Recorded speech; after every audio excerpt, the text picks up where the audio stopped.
Alaska Performance Partners. Count on performance, not promises. Hey everyone, Alex with Alaskan Performance back again with a little bit more information for you guys.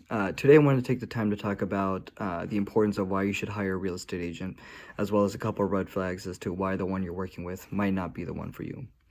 So to start it off, I want to break it down into two categories. So you have your buyer side and you have your seller side.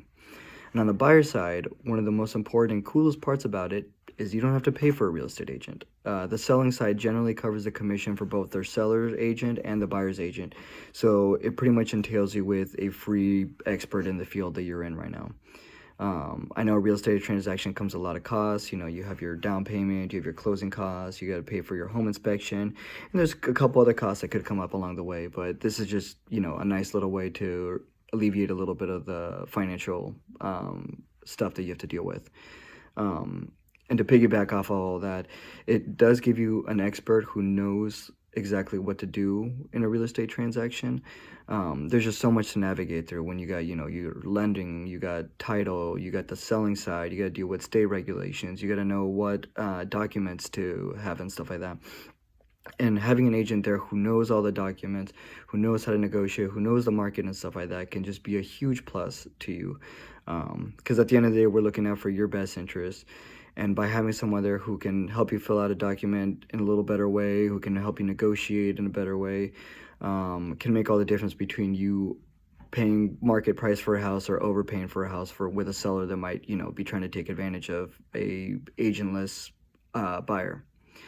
And so the next one I want to talk about is the selling side. One of the big pluses in having a selling agent is gaining access to the multiple listing service, or we call it the MLS.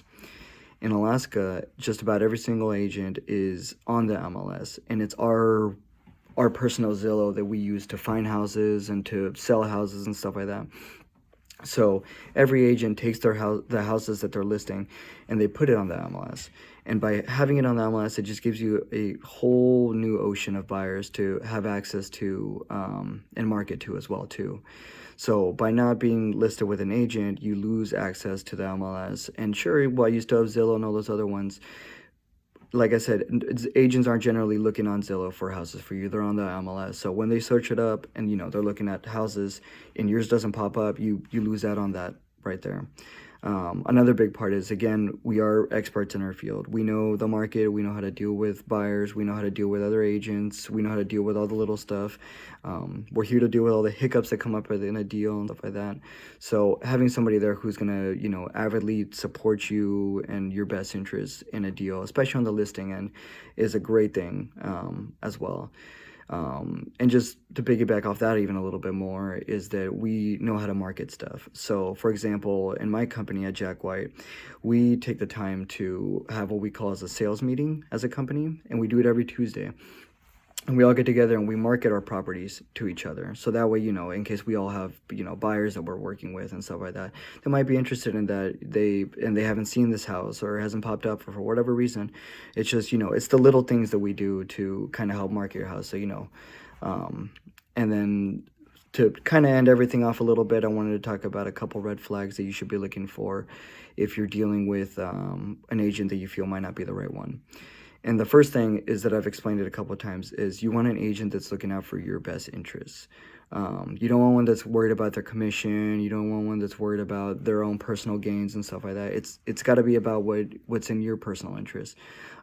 So in the selling side, you want an agent who's there advocating for you, one that's, taking care of the negotiations and for you, as well as doing little stuff to, market it to the right places, refilling your flyer box, doing open houses right. I mean, there's a huge difference between just doing an open house and doing the right stuff for an open house.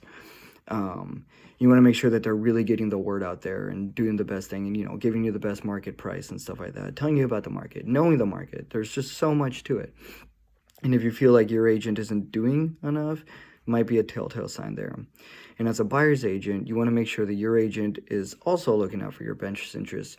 So you want to make sure that, they're sending you plenty of properties to look at, that they're taking you on showings, that they're setting up right, that they're being organized with their time. I mean, there's so many punctuation points in a contract and dealing with stuff that you want to make sure that your agent's actually doing the right stuff to make sure that you get into your house. Otherwise, you could just be losing out on a couple different things. But yeah, otherwise, that's about all the information that I had with today. Again, if you guys have any questions at all, my number is 907-748-7995. Feel free to reach us out with any questions if you're looking to buy or sell, or you just want to, get an idea on stuff like that. We're here to help you out. So thanks a bunch, you guys, and enjoy your day.